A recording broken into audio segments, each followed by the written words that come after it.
Oh, yeah. All right. Well, good evening, everyone. Welcome to the Planning Commission of the City of Moreno Valley.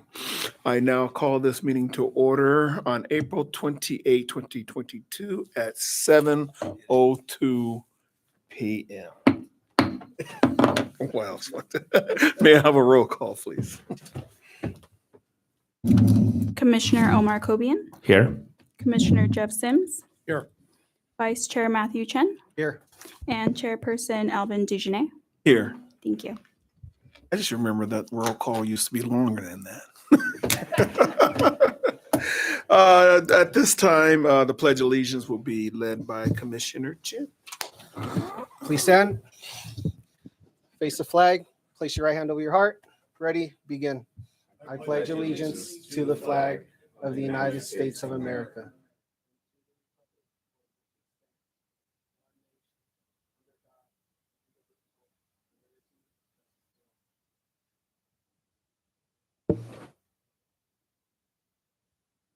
Thank you. So at this time, we're going to move to the approval of the agenda. Do we have a motion and a second? I motion. Okay, sound like Second it.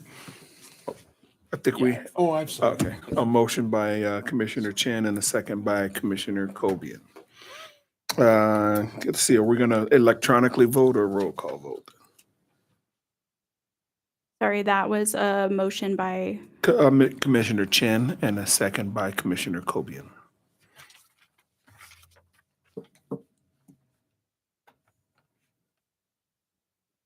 thank you.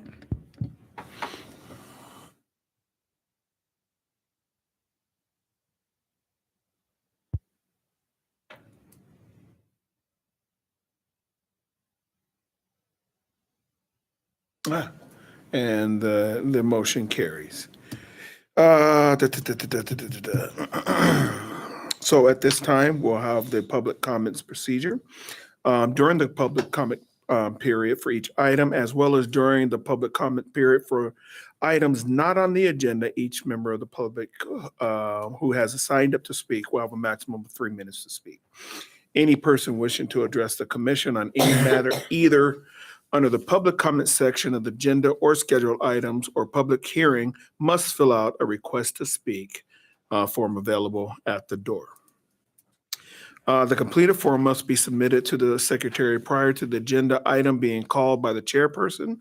In speaking to the commissioners, members of the public may be limited to 3 minutes per person, except for the applicant for entitlements. The commission may establish an overall time limit for the comments on any particular agenda item.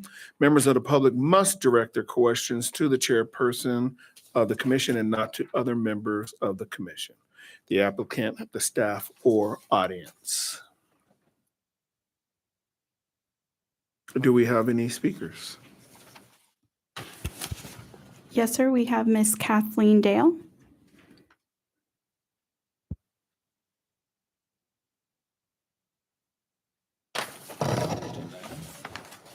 Right. Good evening, Commission. I wanted to just address some general issues regarding your noticing provisions and accommodations not being made for folks who are attempting to make comments on projects. There's an item on your agenda tonight for a project on Cottonwood Avenue, and I was here at City Hall on Monday to try to ask some questions about it.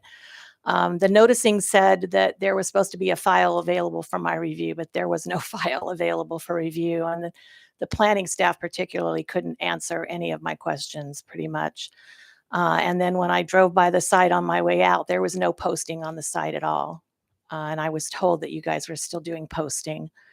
And then on that same project, the mailing that was sent out, staff did tell me that the mailing went out.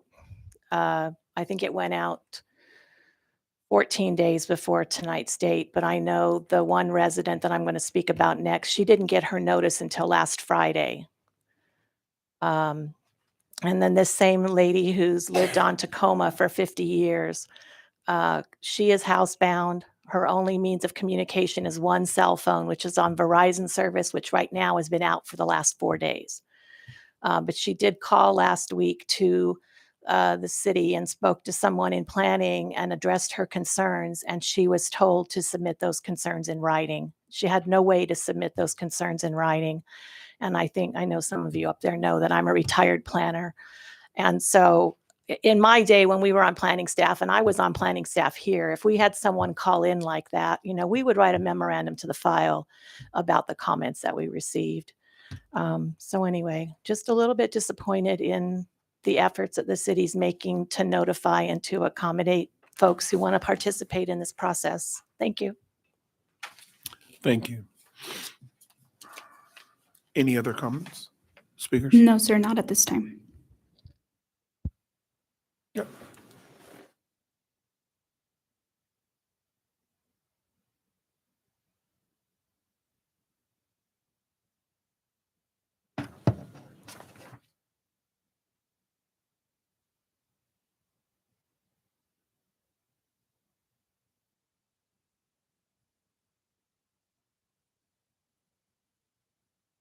Okay.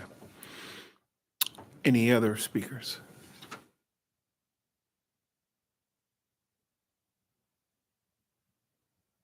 Seems like we don't have any more, sir. Okay. All right, next on the agenda is the consent calendar. The approval of the consent calendar.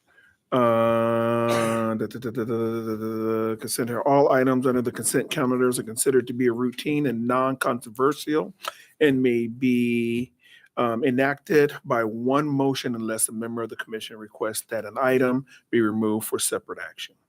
Items withdrawn for report or discussion will be heard after the public hearing. Items, questions, or comments from the public on a consent calendar matter are limited to 3 minutes per individual and must pertain to the subject under consideration.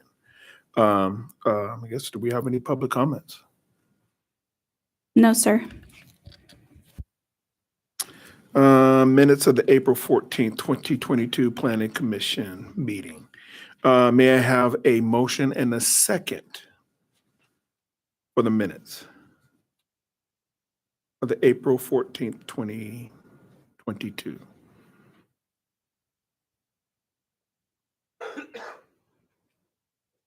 I'll make a motion that we approve the Plan Commission minutes for the regular meeting of April 14th, 2022, as submitted. I second that. Cobian? Okay, sure. So that's a motion made by Sims and a second by Commissioner Cobian.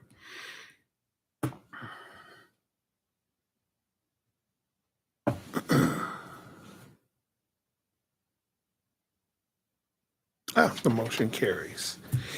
Let's see. The next item are non-public hearing items. At this time, we have no items. So the next item are public hearing items. Number one, the applicant is requesting a conditional use permit for the operation of a cannabis micro business, including retail sales, manufacturing, and distribution operations. Do we have a staff report? Thank you, Chairman. I will actually be presenting this evening on this item. There we go. So the project before you this evening is a proposal by American Green Capital for a conditional use permit to operate a commercial cannabis micro business, including manufacturing, distribution, and retail sales.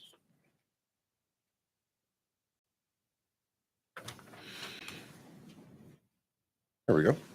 The project is located at 24124 Sunnymead Boulevard in the Corridor Mixed Use COMU District and the Village Specific Plan SP 204 Village Commercial Residential District.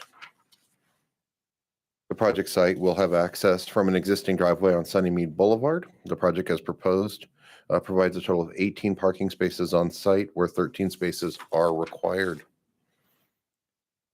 The floor plan for the building is 2,520 square feet and has been designed to include an approximate 805 square foot retail operation for on-site sales, an 887 square foot area for manufacturing and packaging of various cannabis products, and a 373 square foot distribution area, with the remaining square footage for offices.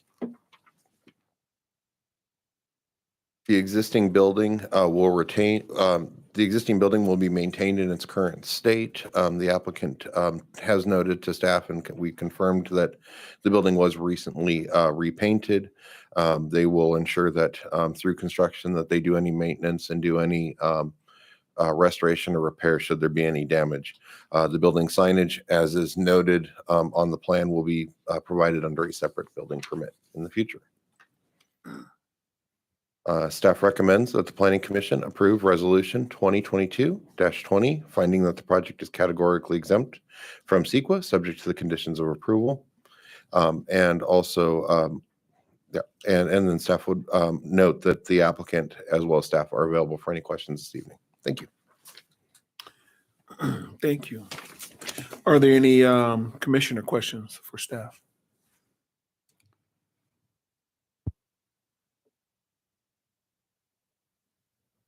I have one quick one. Looking at this, am I reading this right? Am I looking at this right? So the existing building was an existing, it's the insurance agency. They plan to just gonna no exterior improvements at all? Looking at this? The building has been recently repainted, so they're not proposing to make any exterior changes other than signage, because the building is in very good condition.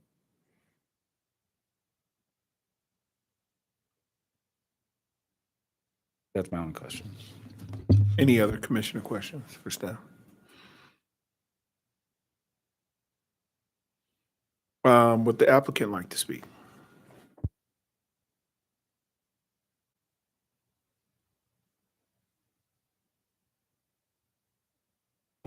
Commissioners, thank you for the opportunity to speak tonight. I want to thank staff for working so diligently with us throughout this process. As you know, these businesses are somewhat involved, making sure on the regulation side that we're working within the confines of state law and making sure that we're doing the best for the community that we're working in. We're actually born and raised in Moreno Valley, so I'm happy, actually Sunnymead, so I'm actually happy to be back here in Moreno Valley, bringing a business that does have this economic development component with capturing local tax, generating local tax, and giving council and the city the ability to direct those funds into local improvements.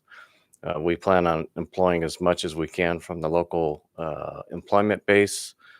We are local people. We choose to live in the region. We're investing back in the Moreno Valley. It's a city that we're part of forming back in the 80s and are a big part of our lives as it goes through to today. The major focus actually for this business is a focus on getting further along with some pharmaceutical benefits of the product on the manufacturing side. We have some interest from some very large parties that are interested in doing business with us in Moreno Valley. So this approval tonight will allow us to move forward with licensing and in such allow us to further those discussions as well. So, we can see what the future holds for Moreno Valley. Are there any commissioner questions for the applicant? I do. Do you have a name? Oh, I'm so sorry. Yes, it's been a minute. Kevin Wolf. I'm sorry. No, the business. Not yet. There's a variety of names Okay. out there. We really were focused on getting through this part of the process, but it'll be something that's appropriate for us in the community with you all. Thank you. Any other commissioner questions for the applicant? Chair, if I may interject for just one moment, I forgot to mention in the staff report, there was a memo provided to the commission ahead of tonight's agenda. Apparently one of the conditions from early in our cannabis review, because they're all digitally and we click on buttons through our system to select applications. The wrong one was selected, which identified that no delivery service would be allowed. That's actually counter to what our ordinance says. So the condition before he's being modified to eliminate the restriction on delivery so that it is consistent with our municipal code. So we have Apparently, we need to go back into that system and clear that condition out because we have a newer one that just says no testing only. So it's been modified to be corrected for you. With a memo. Okay. Hmm?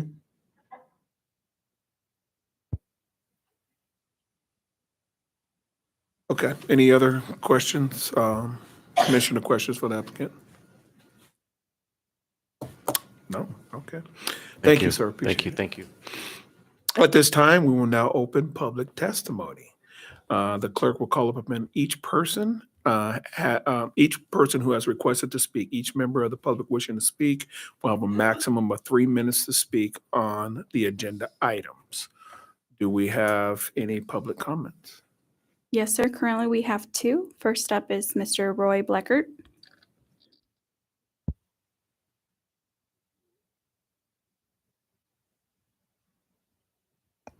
This project is a good example of why I supported the original legalizing cannabis in California and then encouraging the businesses to come to Moreno Valley.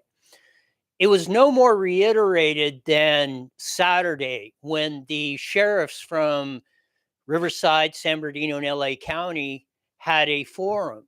And amongst in that forum, what they said is we have a really bad problem in the illegal grows, not letting the legal businesses establish. And what was even more important to that is in the illegal grows, which are all over LA, Riverside, San Bernardino County, and California, is they are mainly controlled by the Chinese and Mexican drug cartels. And they're using illegal labor, slave labor, to run their businesses. If we don't allow businesses like this to establish, we will never get rid of the illegal activity and, more importantly, the human trafficking that's associated with the marijuana industry. So to me, it's not so much as a, well, do you use it or getting at the moralistic part of it that a lot of people bring up. It's about doing what's right in the community. It's a legal business. The people of the state of California have decided this is the direction we're going. And if we don't encourage that, and another thing, people always say, well, the manufacturing has left California and we don't have, we're suffering from that. Well, this is a business that is actually doing manufacturing. So it's another way we can start rebuilding our economy, rebuilding our state in a way that will work for everybody. So again, I would encourage the Planning Commission to pass this project because I think the benefits far outweigh any possible negative aspects that could come from this. So again, I hope you pass the project. I support it, and thank you for your time. Thank you. Next speaker. Up next, we have Mr. Tom Jarrell.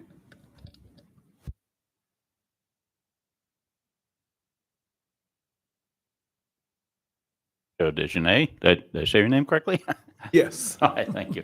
Commissioners and members of the staff and the public, both here and watching at home on the internet. I come from a little different perspective than Roy. I was against the initial proposals for mostly for the kids, but bottom line, the city's done a yeoman job of regulating these and bringing them up to a very high standard. And to be blunt, they're making pretty good neighbors. I'm manage a Sundance Center right down the street from this building, so I'm effectively the neighbor. And also I didn't know about this project till a day ago. I know the property owner, and I think that building is a pretty high security building. It used to be the old Edison building, and the guy bought it in the 90s.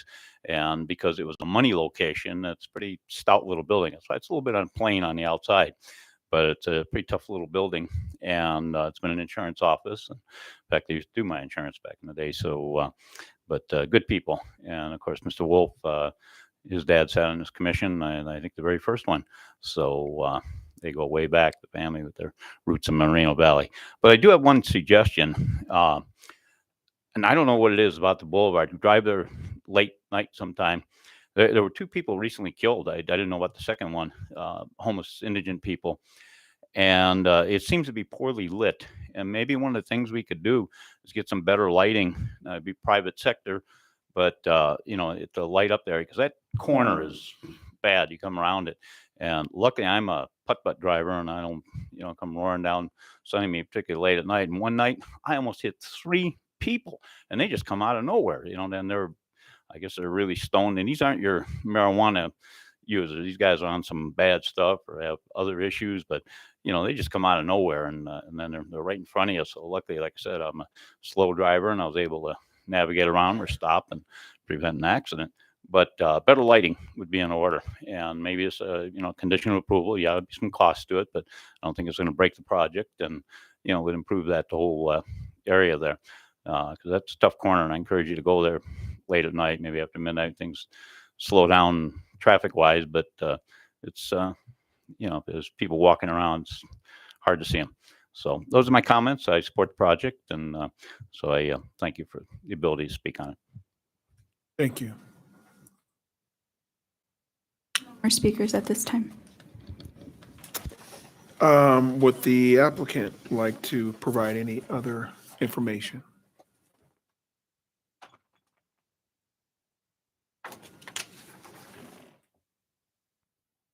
Thank you again. I forgot to mention previously, we did do outreach, walked and met with neighbors and informed them of the business and what we were up to and who we were. And I also wanted to note how well the city of Moreno Valley is doing. Though competitors, there's companies like Empire Connect, that I believe that center he's mentioning has really brought up and brought use to a building that was kind of lost in purpose. So I do believe if these businesses do come online and do a good job with your help, staff's help, and just in general, the city's support, that they'll be good additions to the city.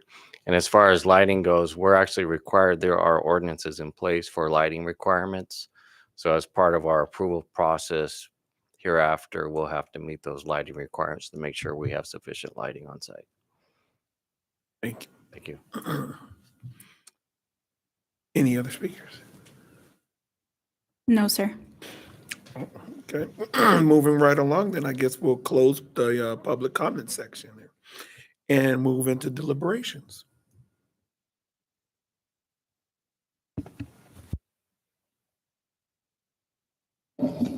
I just, I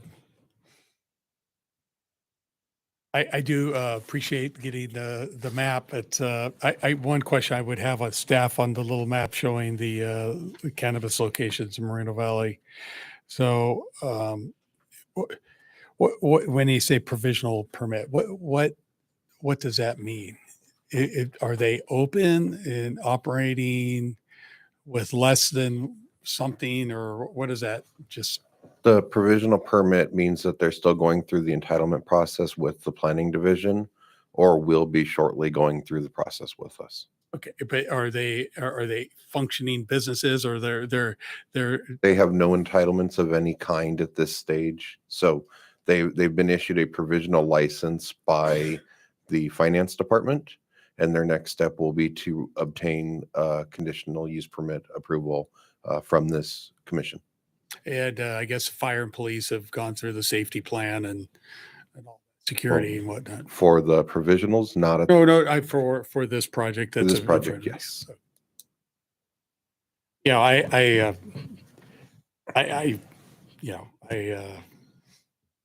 it is the will of the state of California to have this kind of businesses. So that's in our city has adopted it with through the city code and ordinances and whatnot for the.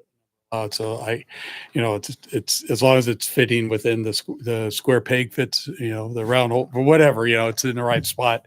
I don't think there's anything we can do about it, to not approve it as far as a compliant business. So, and as far as Sunnymead Boulevard, it just seems like the city, this is just a little editorial on my part, but the city did spend quite a bit of money on Sunnymead Boulevard with streetscape improvements, some time back. And it just seems like we all just, as the city just progresses and and promoting development of the city, it's just good if we made a significant investment in the past for that area. I know that was probably done under redevelopment agency potential, but it just seems like we should be clever and try to promote redevelopment of these more blighted areas of this. So, I guess at the end of the day, Monterey has Cannery Row. Sunnymead's going to have Cannabis Row, but if these ever get all built out, but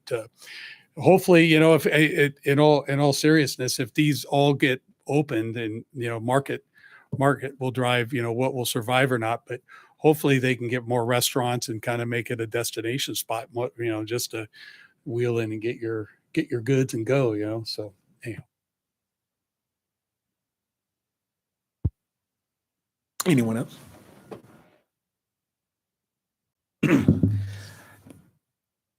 Well, businesses that move out of Sunnymead. I know what buildings look like when they're left empty on Sunnymead. I mean, we've all have. That I don't want to see. Would the cannabis business be my first choice or no? None of us probably would have. But they do a very good job of security and lighting, and they do a very good job of keeping their buildings tight and neat. So it fits the area. That's it. I want to know the comments on that. Yeah, I concur. I don't know if that would be my first choice. I always thought of Sunnymead Boulevard as like, what's that street down there when you go down to Temecula? Old Town. I've always wanted to see it turn into something like that. That'd be nice. Because one of the things when we went to those trainings up in Sacramento, we just don't have foot traffic in Moreno Valley. You have to drive everywhere, and there's no walking from place to place for your patronage. But again, I'm happy we got people coming into the area. Sunnymead needs revitalization. The area definitely needs it. So I just happen to be for the project. So I intend to vote yes.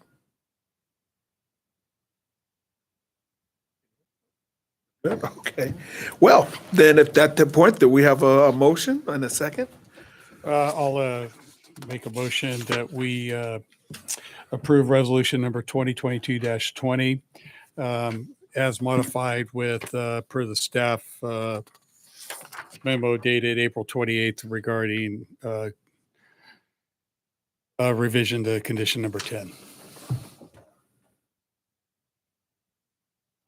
I'll second that if I can. Okay.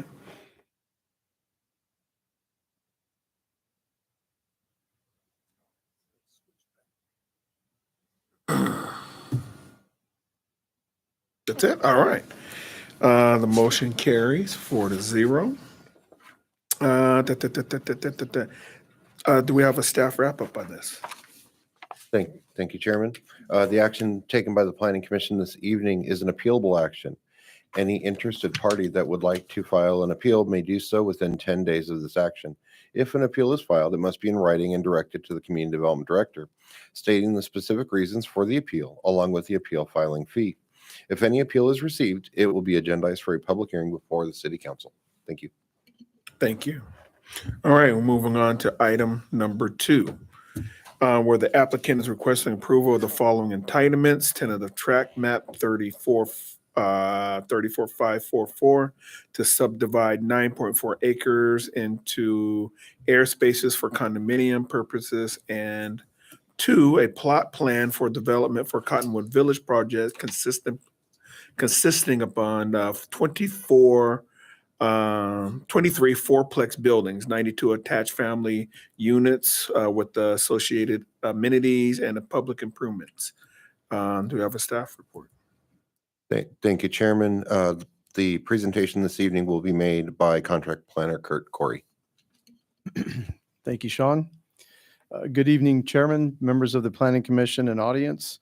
As mentioned, the applicant has submitted an application, tentative tract map 34544, and a plot plan to subdivide 9.4 acres for condominium purposes for the development of the Cottonwood Village residential project. I'd like to note that the plot plan and the map are what is proposed for the project, that it's a permitted use for the site. It's not a conditionally permitted use or anything of that nature. The project site is located on the north side of Cottonwood Avenue, approximately 575 feet east of Paris Boulevard. The project site is proposing development of 23 residential buildings on the site with a total of 92 three-bedroom townhome units. There is also a leasing management building that's located at the proposed at the southwest corner of the site. The project includes a recreation center towards the middle of the site that you see on the screen. The recreation center for the residents, and will have landscape throughout the development as well, and that those areas will create passive and active recreation. The site proposes 298 parking spaces for residents as well as guests. Parking includes garage units and on-site parking as well. The project site is relatively flat and is surrounded, I'm going to go back, this might show a little better, surrounded by commercial development to the south and single-family residential units that exist to the north, east, and west of the project site. Adequate buffers have been presented in the plan with the landscape that you see along the project perimeter. The buildings have been set back 50 feet from the property boundaries as well from those existing residences. The code actually would allow in some places 0 to 10 feet and 15 feet, and the applicant is proposing 50 feet where those other shorter dimensions would be per the code. The primary access to the project site will be off of Cottonwood Avenue, and a loop road towards the center of the site will provide access to the site and to those residential units. There are 4 streets that dead end to the proposed development: Watson Way on the left, Bencliffe Avenue on the northwest, Tacoma Street on the northeast, and Patricia Lane along the right side or the east side of the development. Each of those streets will be equipped with emergency access gates that the fire department can open in case of emergency. The emergency gates will swing into the property and they will be manually operated. They will also have a standard Knox type lock system that the emergency services vehicles carry for access for ingress and egress. Each of the units proposed will meet the required private open space requirements. And as mentioned previously, the recreation area on site, as well as the passive and active recreation throughout the site, meet and exceed the common open space requirements as well.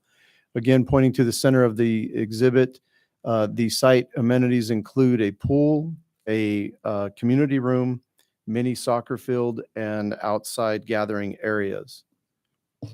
The buildings reflect a California craftsman architectural style and 2 complementary designs with various earth tone colors. An initial study and mitigated negative declaration were prepared by Matthew Fagan Consulting Services in compliance with the California Environmental Quality Act and CEQA guidelines. The project was reviewed by the Project Review Staff Committee as required by the City Municipal Code, and the project has been reviewed and conditioned by city staff as well as outside agencies where applicable. The design of the project is consistent with the goals and objectives of the city's general plan.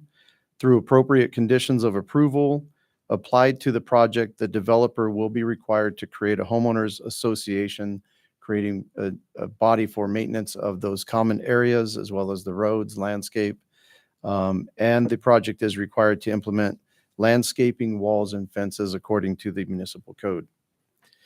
It should be noted that following the publication of the project staff report, staff did receive comments from an interested party regarding the project.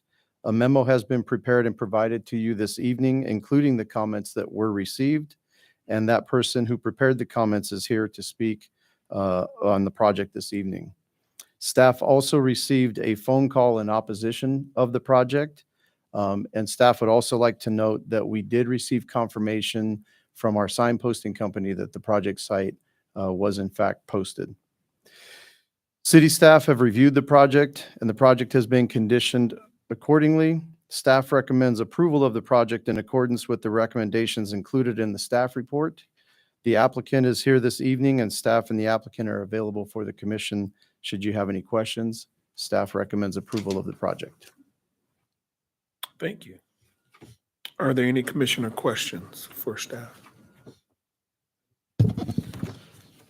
So I went out there a couple times.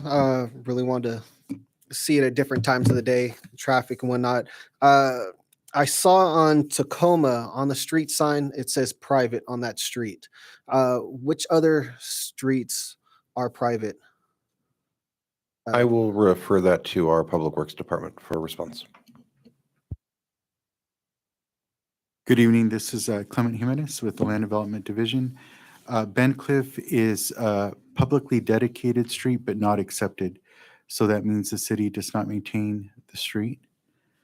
And then Watson Way is conditioned to be a private street. Patricia Lane is a public street, which is a street on the east boundary of the project site. And as planning pointed out, Tacoma is a private street. Thank you.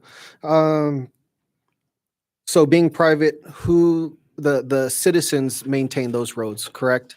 Correct. Okay, so they're Tacoma, is pretty rough out there. So it'd be on those residents to get together to get it repaved. Correct. Okay. Do we know how tall the fences are going to be on Patricia or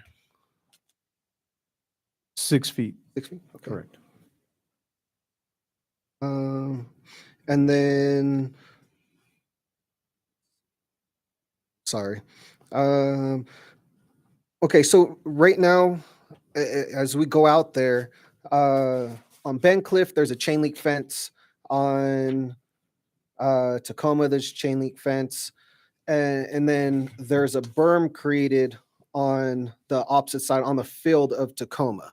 And I'm assuming residents have done that to keep traffic out or whatnot. Who is going to be responsible for maintaining to ensure that it's clear at all times, because there's going to be that gate there to make sure that there's, it's clear on both sides and that residents aren't creating obstacles in front of that.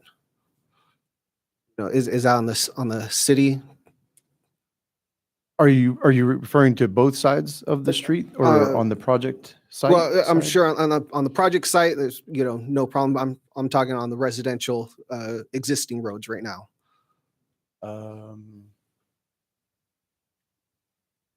Ultimately, being that it is a street, it's being that it's a private street, it is ultimately the residents' responsibility for the maintenance of that street.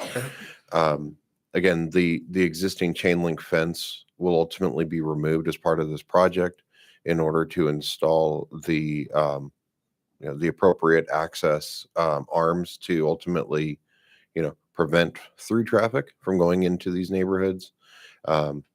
As noted, without the H key, or Knox box. In terms of, berming or anything along those lines, ultimately with this site, they'll be implementing grading plans and they'll be, going through all of those processes to create a driveway or a, private street on the development side, which will be brand new and will ultimately align with Tacoma in order for those gates to ultimately swing into this development. That's the way they're being designed. Thank you.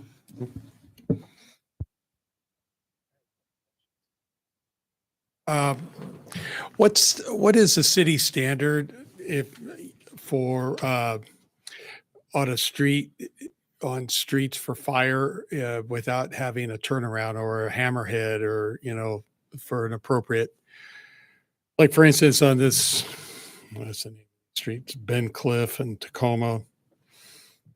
What are those streets, despite being, whether or not they're private or whatnot, but are those from a fire department standard in the, I mean, wouldn't those otherwise need a turnaround or a hammerhead or something if there was a fire event at the end of, for instance, Tacoma or Bencliff? And Doug, would you mind taking that? Good evening. Yeah, as far as turnarounds, they're usually required if an access road is over 150 feet in length. One of the items here allows us to have those gates to open them up to where we no longer need to try to turn around or back up. So that's why those gates are there. Right. So the current situation is Bencliff and Tacoma do not, I mean, they're private streets. I get that, but they would not be consistent. They're not consistent with standard fire code as far as ingress. If a engine needs to get in to do for an incident, it would have to drive in, back out, and potentially be at risk. That's correct. And then maybe you said it, and I just had cotton balls in my ear at the time you said it. But what on the perimeter fencing around this? What would the project be proposing?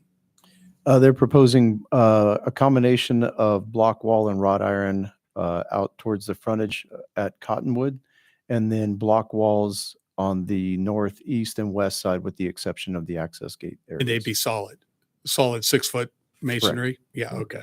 That's what their conceptual plan is identifying, and that's what we're anticipating when they come back for their building permits and that.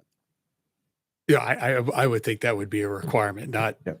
vinyl It'd or meet the wood or municipal something code. like that. We need masonry We're, to we're provide a solid separation between existing and new.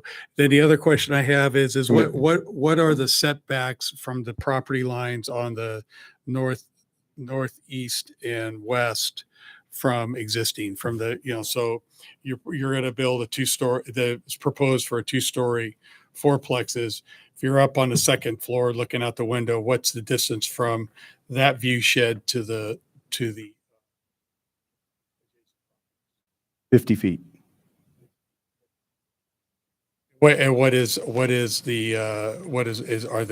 it's a grass or what, or you put combination of what, road and landscaping or some type? Correct. Yes. And what's the treatment along Patricia? Is that also going to be a block wall right there where your proposed dedication there for the lot H on the map? That'd be have a wall all along Patricia as well. Where you see the drive aisle or the access point, there will be an emergency access gate there as well, but then block wall along the other. And these units are not proposed to be like airspace where they'll be sold. These are, I see the one office there. It's a leasing office. So this is a lease or like apartments type of thing. That's what the applicant is intending to operate them as, but the condominium map could potentially allow. So they for could ownership. spin them off as sales potentially because they have airspace. So you could buy the space. Right? Correct. Okay. And then,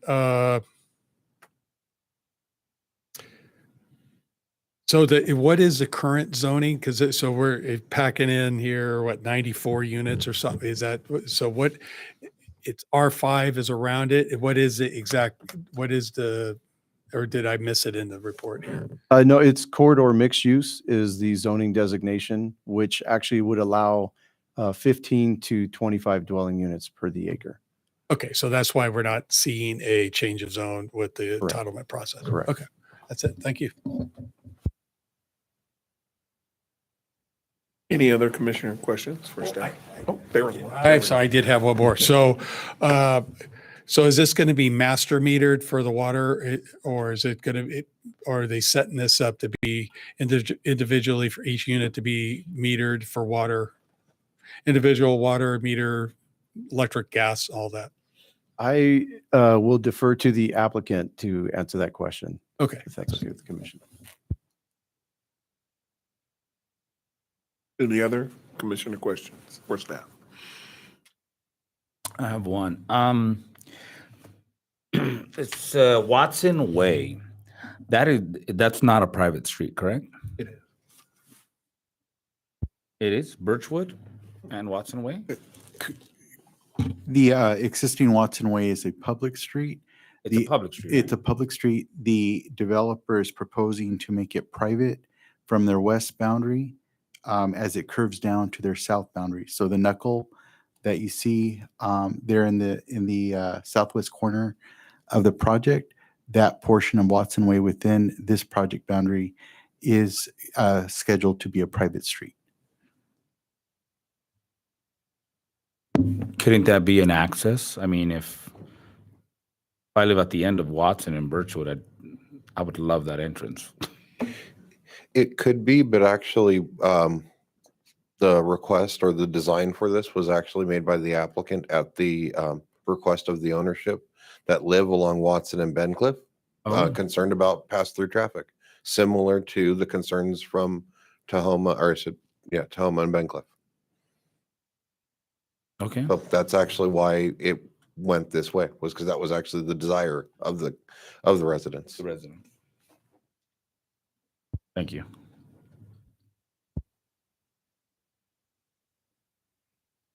Because I'm old and because I've been on the planning commission a long time, I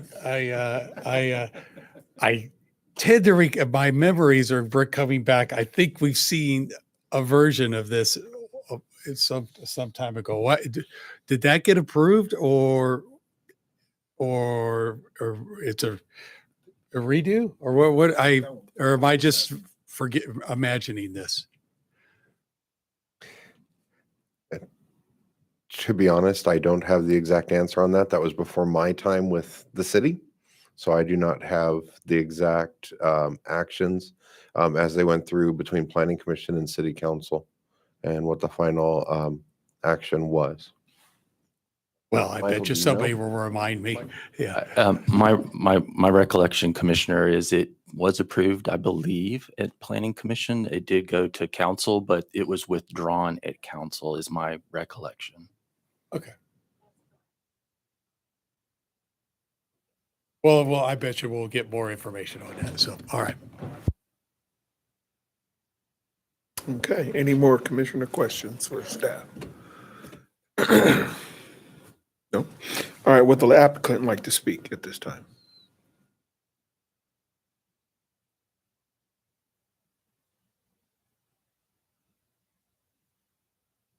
Chairman Dejanay, Planning Commissioners, thank you very much. My name is Al Marshall, Pacific National Development. We are very happy to be here. We're very appreciative of Sean and Kurt and all the work the staff has done. We purchased the property in August of 19 and submitted our first site plan design for the pre-development shortly thereafter. Actually in October. Our intent from the very beginning was to provide family housing. As I'm sure you're aware, when you look at the other apartment complexes in Moreno Valley, there are very few 3-bedroom, 2-bath. And with it, there is very little open space. Our intent from day one was to make it a family-friendly project. As such, we kept the density low even when we were offered almost more than double the density. That wasn't our interest. Our interest was in meeting the market requirement for families with open space. I'd like to mention that of the 9.4 acres, 7 acres are open space. Now that includes roads, hardscape, and our pavilion and all of our open space. But it's a significant amount of open space because families need it. They do have private patios. However, kids can't ride their bikes in private patios. So we have the walking path that circulates throughout the project without having to cross major intersections. When we met with the neighbors, which was in December of 21, they were adamant about not opening those streets. And earlier they had petitioned on the previous application to make sure those streets were not opened. The previous application that was approved was 72 units, but they were condominiums all backing up to all of our neighbors, 2 stories looking straight into their backyard. We're 50 feet away, and that's from the property line, not from their house. So we're trying to be as respectful as possible. We're trying to make this as good a project as we can because you're the long-term owners. We might be owners for 20 years, but you're going to own it forever. It's the city. So we're very happy to present this project. The fact that we could put 25 units to the acre on it is a little bit overwhelming for me. Although I've developed up to 110 units to the acre, I'm not afraid of going up. But that wasn't the appropriate use for this property, in our opinion. And we stuck to our guns all the way through, in spite of the fact that we've been encouraged by outside elements to increase our density due to the need for housing. This is the type of housing, in our opinion, that Moreno Valley really needs. So if you're not going to be able to own a home just yet, you can rent a really decent home, a 2-story townhome, 3-bedroom, 2.5 bath, and 2-car garage. Now we have an additional 59 parking spaces over what is required. We were asked, actually, we had more than that, but we were asked to reduce it and continue to keep more green space, which we did. In answer to our neighbors' questions at the community meeting, there will not be any RVs, boats, third cars, none of that's allowed. It's all per 2-car, 2.5 car family max, and 2 cars in the garage. The garages won't be used for storage. That's going to be in the lease as part of it. Now, as to the fact that it's a condominium, the idea was so that the individual fourplexes could be sold or could be invested upon by small investors, not big corporations, but much smaller mom and pops that want to own a fourplex, perhaps live in one. These are appropriate for that. So other than that, I'll leave you with our thanks, and I'll be glad to answer any questions you might have. I'll be right here. Thank you. Well, thank you, sir. Appreciate it. Are there any commissioner questions of the applicant?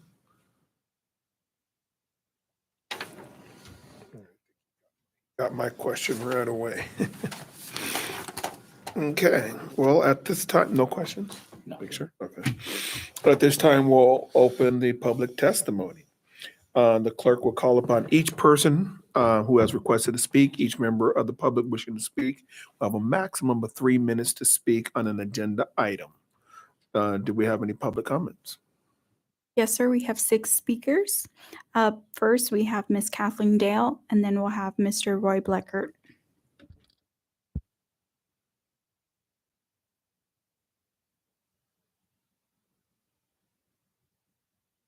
Good evening again, Kathleen Dale, and I'm here on behalf of my friend Jerry Roberts, who's lived on Tacoma Drive for 50 years at least. I did want to just acknowledge that prior project was not respectful of the adjoining communities all, and that was very controversial. And in the end, the developer did withdraw it at the City Council appeal hearing. I do want to also acknowledge what Mr. Marshall said, and I know Ms. Roberts at least is appreciative of the effort that they took to be respectful of the neighborhood and the setbacks and the building orientations. That's acknowledged and appreciated. I did submit 2 sets of written comments, which I know you have, and I hope in your deliberations you'll go through and answer those questions because it takes a lot of effort to put that together, and to just have it ignored is frustrating. And I don't have enough time in the 3 minutes here to go through all of that. But I did want to hit on some highlights. I did call out some things in the CEQA document that I think need a bit more attention. Like I said, the project's been much more respectful to the neighbors. A couple of things that we think are small asks, that it would be nice to have the conditions modified to perhaps use clerestory windows on the end elevations. There's 4 big windows on those end elevations of the buildings that look toward the north, and then some on the west as well. And so if those higher windows were used, you'd still get the light in the room, but they wouldn't be overlooking. And then perhaps the landscaping plan basically just says this is a landscape area. There's no detail. So if there could be some screening trees along those areas where there's adjoining the existing older single-family homes. The big thing is the turnarounds at the end of Ben Cliff and Tacoma. And I had this discussion with city staff, and I find it a bit odd that there's so much attention at making sure there's adequate access from the project out or from the project in. But then there's this blind eye taken to the fact that, yes, Tacoma and Ben Cliff have been dead ends for 60 years. And there was obviously some intent to extend them at some point. And if you look back on the old aerials, people used to drive in a horseshoe. There was a loop through there. And actually the fences and berms that are there, I don't know if Mr. Elam is still involved with the property, but he's the one who put those up to stop illegal dumping. And those berms actually, when the prior project was going through, the properties on the end of Ben Cliff and Tacoma were all flooded when he put those berms up. So we would like to see turnarounds added, and the two prior versions of the project did have the turnarounds on the end of Ben Cliff and Tacoma, just 25 by 65 hammerheads. And the prior project by Frontier Development was actually conditioned to put a cul-de-sac on the end of Tacoma. And then I don't know if I can beg your indulgence for like 30 seconds. Time ran out. Yeah, thank you very much. No, all right. Well, you need to work on your findings too, because there's no justification. Thank you. Next speaker, please. Mr. Roy Bleckert, then we'll have Pete Bleckert.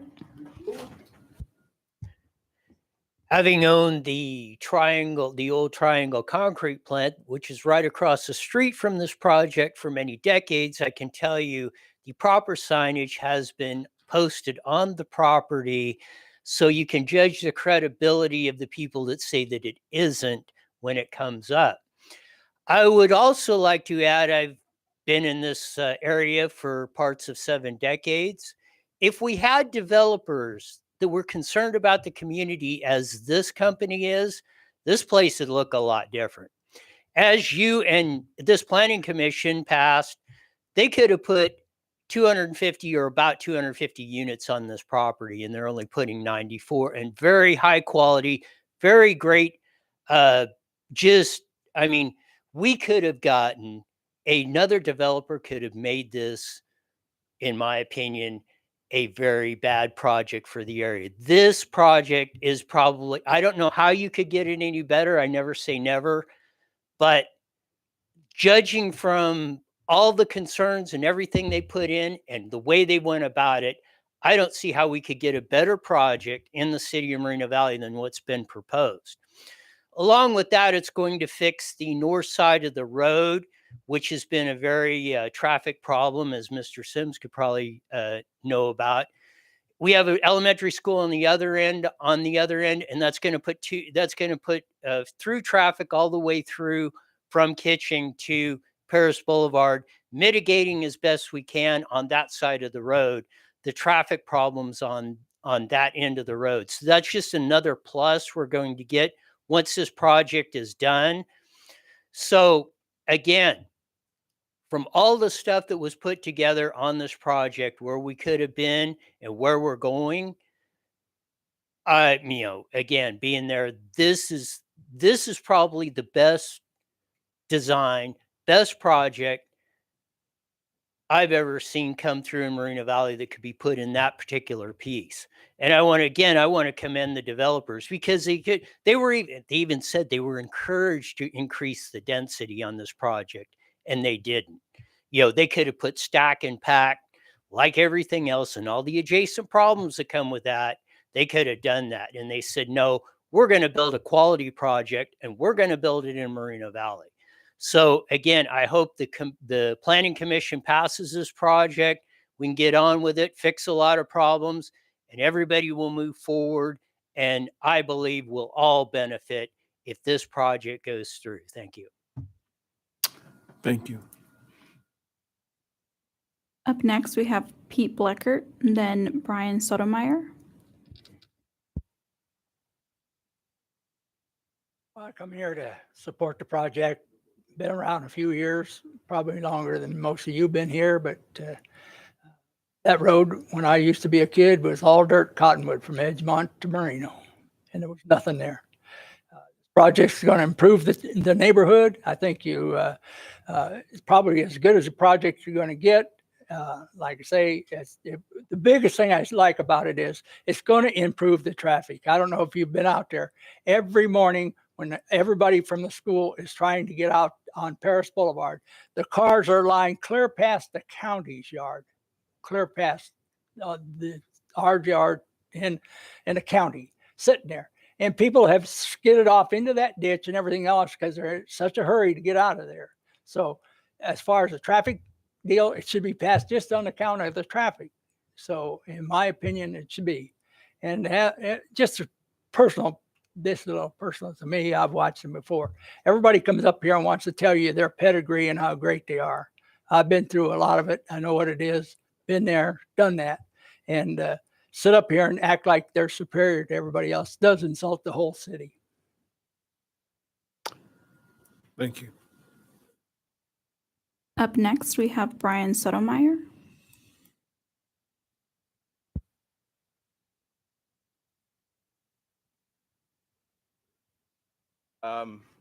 We live east of the project. We have a home there. We've lived there for about 15 years. Our main concern, because there's going to be a recreational area there, and there's like a soccer field. So, sound would be an issue.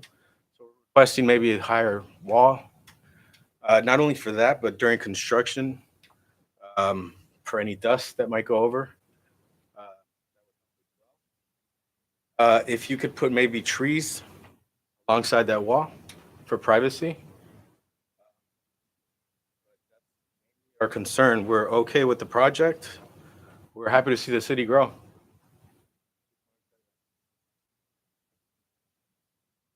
Thank you. Lastly, we have Mr. Tom Gerald.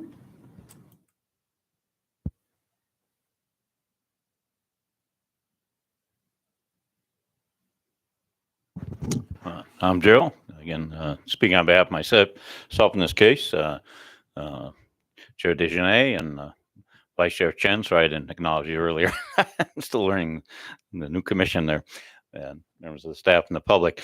Yeah, generally I'm okay with the project. I did put down, I support it.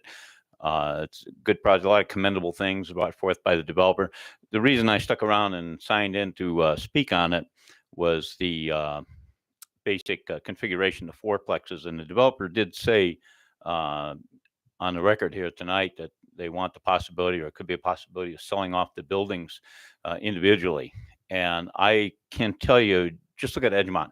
There's gobs of fourplexes over there. In fact, our company had an opportunity to buy some properties in there, and I said, it's a rough area. I mean, you can have a hard time collecting rent. You can have a lot of, so it's been a bad area, and that's what it's these individual owners. Now there is a way around that, and where you can have your cake and eat it too. You can have a condition of approval that if they are sold off, there'll be a central management company, because you get individual owners, and there's just countless examples in Southern California where, because one owner is going to maintain the property and paint the property regularly and trim the bushes and so on and so forth. And the owner, 3 doors down is not going to care who's in it, not going to maintain it. If you get a broken window, and it's a downhill slide. And again, I just cite Edgemont, and Edgemont was, it predates my time here, but it was the high end area. It was where all the elite from the base lived and everything. A lot of the top brass lived over there. So it's become a real challenge for the city. I'm not knocking Edgemont, it just didn't stand the test of time. So you have that opportunity. I support the project. I continue to do it. I like a lot of commendable things. I've been in the business, so the man to give up that much density for this to bring forth a project that is needed. These large rental units is a great need. I personally know people looking for properties like that with the high cost housing right now and interest rates going up. This could be a real need. But at the same time, you've got to have that centralized control there, and that's something I implore you to take a hard look at with the city attorney, and to ensure the integrity of the project long term. Thank you. Thank you. No more speakers at this time, sir. At this time, would the applicant like to provide any additional information? The applicant, would you like to?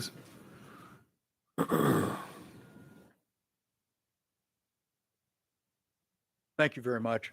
I agree with Tom. That's why we had put into our proposal that it will continue to be a master management.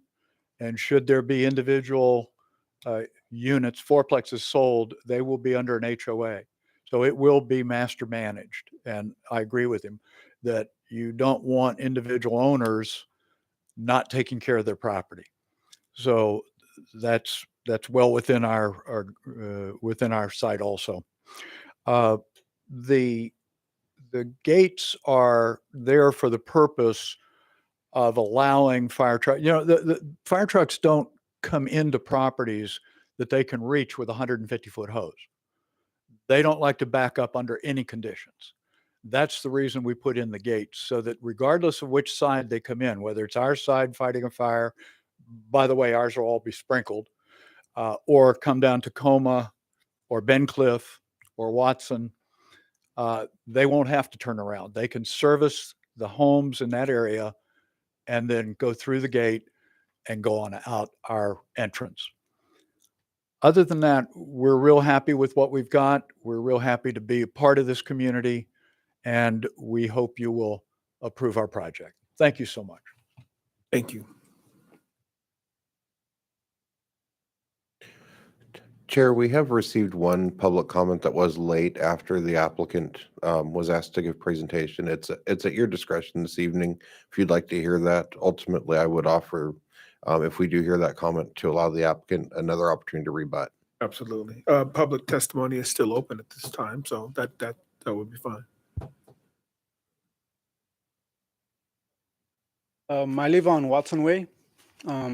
I just want to make sure that that street is maintained private and closed. But when it rains, it floods. So I don't know. I want to know what's going to be done. What kind of sewage issue is going to be solved around there on the curve? We could pose 8-foot cinder block walls all around the perimeter with shaded trees inside their property. So I don't know if the builder could take that in consideration, just for privacy for the owners that live all around the property. So I just want to point that out to maintain the existing streets private for through traffic that comes from other areas. So that's all I want to say. Thank you. Would the applicant like to come back up? Thank you. Okay. If there are no other public testimonies at this time, we'll close the public testimony section and move into deliberations. I'll go first. Go first. Yeah. I'm doing the math. 92 units, 280 some odd parking spaces, including that additional 59 spaces. That's what, 3-to-1, something like that.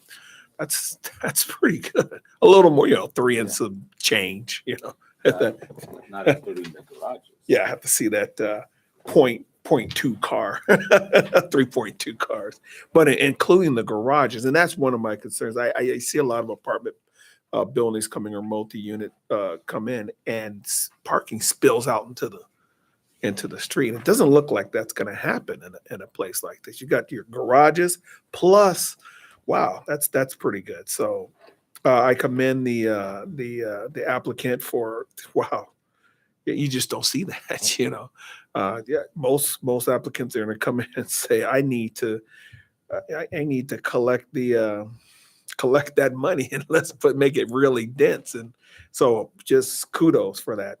I'll probably have maybe another comment today, but I definitely wanted to say that I was really happy to see the open space, the kids be able to go around, people can walk around, stuff like that. And then your continued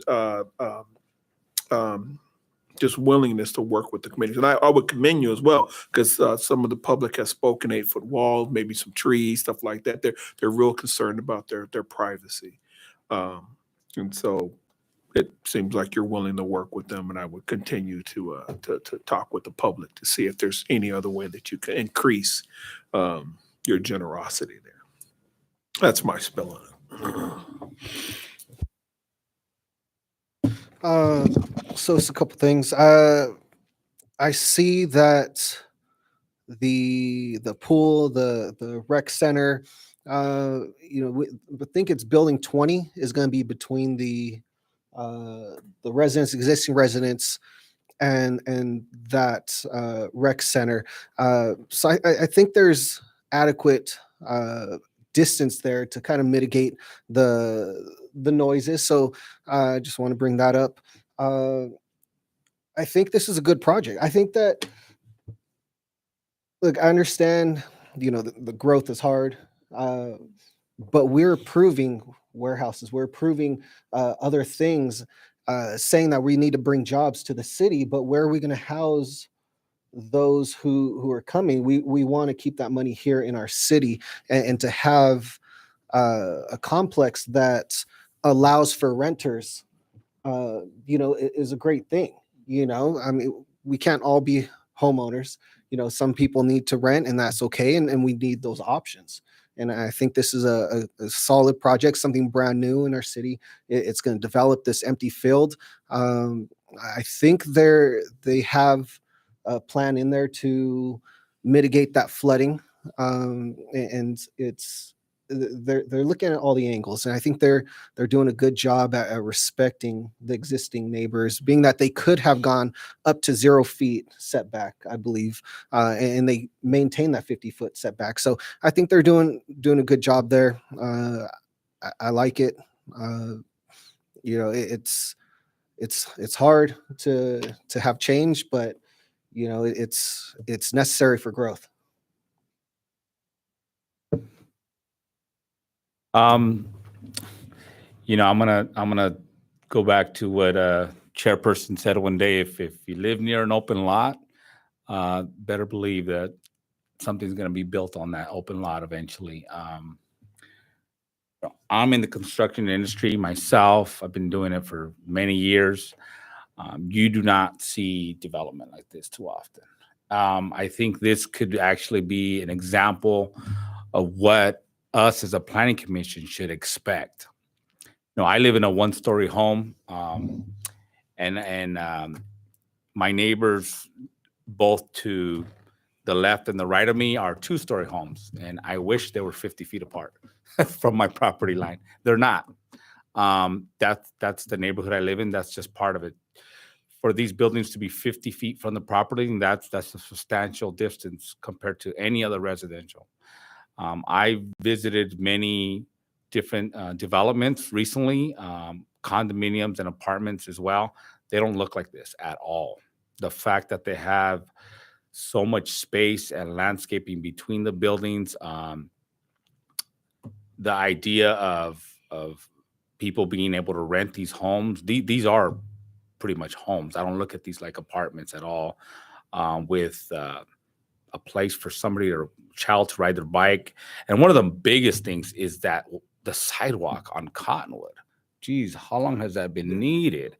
And the fact that the water runs off into that ditch and runs off into both Watson Way, and it's because there's nothing built there, because there's no drainage built in, no proper drainage. Very particular about how things get built, but I'm very impressed in the developer designing this. I think this could be a new example of what we should want to see, right? In the city of Moreno Valley. I like it. I agree. I think this is really a nice project.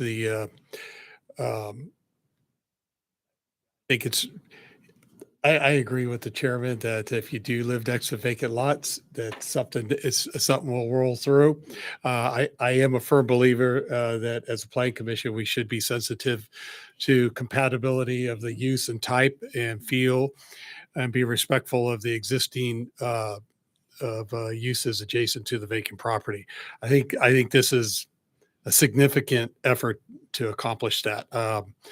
Some of the requests for the 8-foot wall and the trees and whatnot, I don't believe an 8-foot wall is allowed, perhaps with, I don't know, with variances, but a 6-foot masonry wall, with appropriate landscaping and stuff will be nice. And anyhow, I do plan to vote for approval of this, but I do have a concern about the potential of these being rolled off into singular fourplexes for sale by individual investors, for purchase by investors.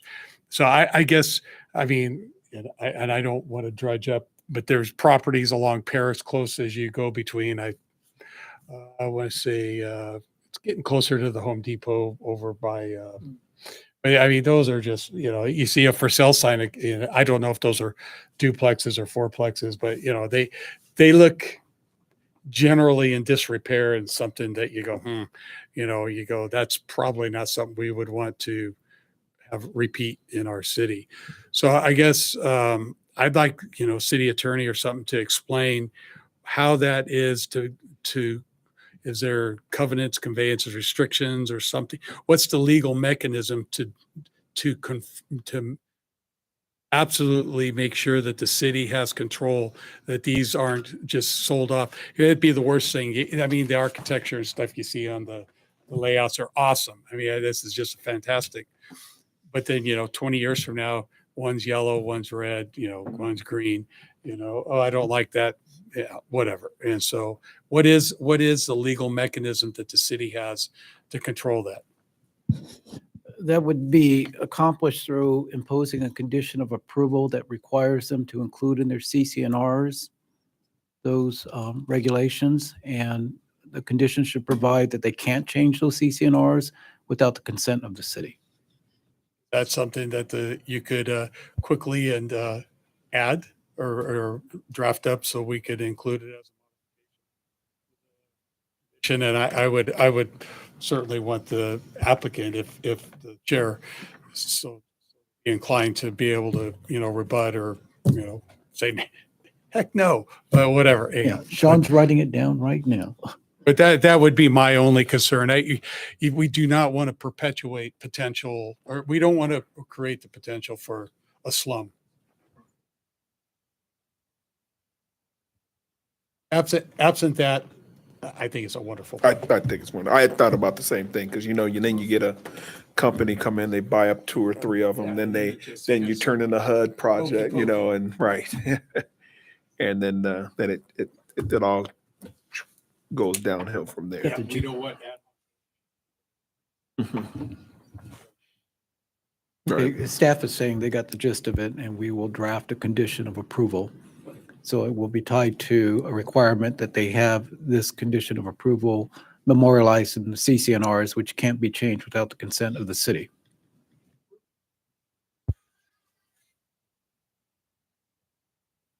I don't know what the cost is to build this, but just my yellow paper with my plus and minus on my calculator, this is probably a $25 to $30 million improvement into the city.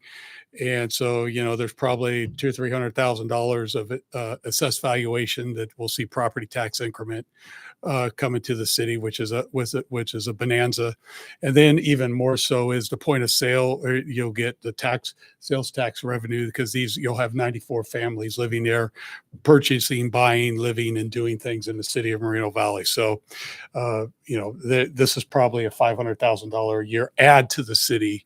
It should, if you were to take the economic benefit, whatever the fire response safety, hopefully it'll pay for a cop or a fire if it need be, or a paramedic ambulance crew or whatever that you need to do. So.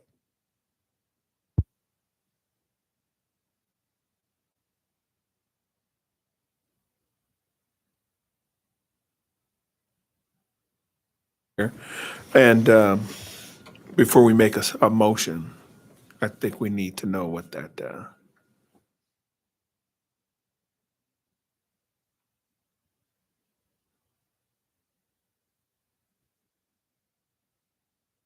because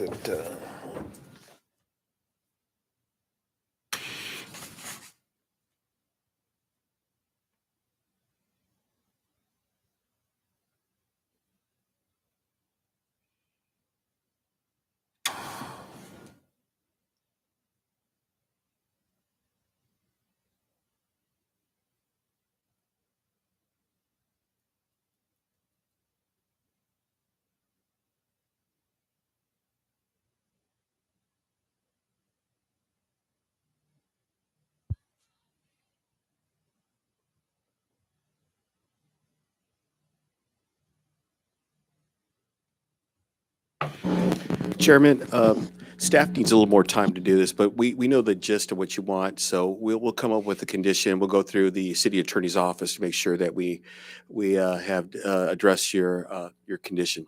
Okay, is that something that we have to do with when we make a motion in conjunction with the addition to the condition of approval?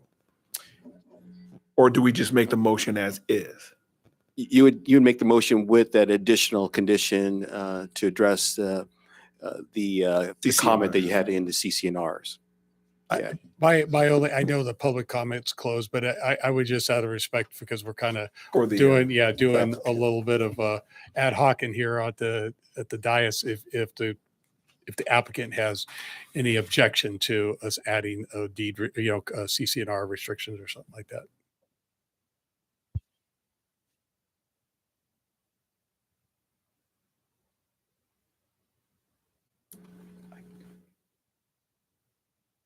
My only concern with the city having to approve any changes to the CCNRs is once the project is completed, and let's just say for talking purposes, the individual fourplexes are sold to individual investors. All the investors have to adhere to the HOA. They don't have a choice in that. We have the ability to lien, we have the ability to foreclose. Adding a requirement that if the collective owners want to change a color relationship, we'd have to go back through the city. That's a bit much. I think it's got to be required that the ownership knows that to keep improving their property, they have to keep it up. And having a management company that is strict and manages it, I think is all we need. But I'll leave it to your discretion, and we will agree to whatever the Planning Commission decides. Thank you. I think some of the concerns have just come through the knowledge and history that some of us have. I've been in the city for 52 years now, 52 years, and some of us been around, and we've seen, those sell off of individual parts, and then over some time, over a decade or 2 decades, 3 decades, then you start to see it start to dilapidate after a while. So that's probably where that comes from. I don't look it, but yes, 50 some odd years here in Reno Valley. I'm ready to make a motion. Yeah. If you guys are ready to go, I make a motion that we, Planning Commission, approve resolution number 2022-26, and also resolution number 2022-27, and that the conditions be modified to add legal requirements appropriate such that the covenants, conveyance, and restrictions for the project will maintain uniformity between private ownerships of the fourplexes. Leave it to legal to come up with the appropriate language, because they're the attorney. I second that. For a point of clarification, condition number 14 does already give us the approval document shall also contain provisions which provides that they may not be terminated or substantially amended without the consent of the city. We already have that provision actually in our conditions of approval. It's condition 14. So it is already addressed in that regard. All right, so we have a motion by Commissioner Sims and a second by Commissioner Cobian.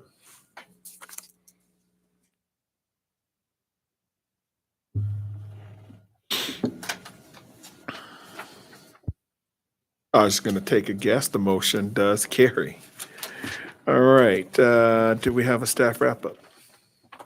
The action taken by the Planning Commission this evening is an appealable action. Any interested party that would like to file an appeal may do so within 10 days of this action.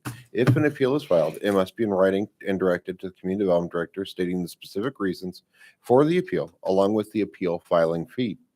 If an appeal is received, it will be agendized for a public hearing before the City Council. Thank you. Thank you. The next item on the agenda is other commissioner business, and at this time, we have no items. The next item would then move to staff comments. Do we have any staff comments at this time? I have no comments this evening. Manny or Steve? I just have two things to share. Senate Bill number 9, which took effect January 1st of this year, basically allows property owners to build duplexes and fourplexes in single-family residential areas under certain circumstances. And these kind of projects aren't going to be seen by the Planning Commission. Well, numerous cities in Southern California have challenged that. They're challenging the constitutionality of it. It's still in effect, but we'll keep you updated on that. There's a possibility that may be reversed. There was also a case out of San Diego in January, February, and it was, it was heard by the Court of Appeal down there. And it held that if a project is given a density bonus incentive, meaning that they're allowed to have more density if they're going to include affordable housing as part of the project, that the cities are prohibited from imposing certain development standards that are going to prohibit the development of that affordable housing project as designed. That's a huge deal, huge deal, because it could affect setbacks. In the case of the San Diego case, they were allowed to build a very tall, multi-story structure that greatly exceeded the height limitations of that neighborhood because the developer was granted a density bonus. So that's something we'll keep an eye on, because now we have to be really, really careful of the unintended consequences of providing density bonuses for affordable housing. Even though we have a need for affordable housing, once we do that, then we have to be cognizant of the fact that that will tie our hands with respect to imposing certain conditions that are intended to protect the aesthetics of the neighborhood or issues such as privacy. Okay. That's it. Thank you. Can I ask a question? But like on this Senate 9 stuff, it almost seems like inverse condemnation of your rights as you buy into a property and you in your property for your enjoyment. I mean, is there like a plaintiff or who's bringing the constitutionality who's doing that? What entity is doing that? Cities. Cities are doing Cities like Beverly Hills. Beverly Hills is one of the plaintiffs. Some cities up in Marin County, cities that generally have a low density development, those are the cities that are primarily challenging them. Yeah, it just seems like it almost seems like inverse condemnation for the state to pass legislative law that allows just a densification of zoning that goes through you have to go through all these hearings and stuff to adopt a zoning, and then somebody can just come in and drop in on you like that. I don't get it. And that's the basis of the challenge. Yeah, That's it exactly just what you're seems counter. It just, why have a general plan? Why have a zoning land use? How do you master plan for utilities and stuff like that if you have no certainty in establishing what the criteria is that you're serving? And the common thread between these two issues it's all about local control or lack of local control. Well, it kind of sounds like we're already moving into the next item there, and that's planning commissioner comments. Any other planning commissioner comments? Let's go. Thank you, Chair. Thank you, staff. Really appreciate you guys. For those who are watching, those out there, just know our staff, they do a great job at vetting everything, make sure that what comes in front of us is good for the city, has been vetted and it's ready to go. So I really appreciate the hard work that you guys do. And I'm going to close with tonight was the NFL draft. I just want to be the first in the city to say, let's go Niners. It's our season. Let's go. Thank you. Please redact that statement from. Right. Oh, can we say, how do we go about censoring some of our? Cut to commercial.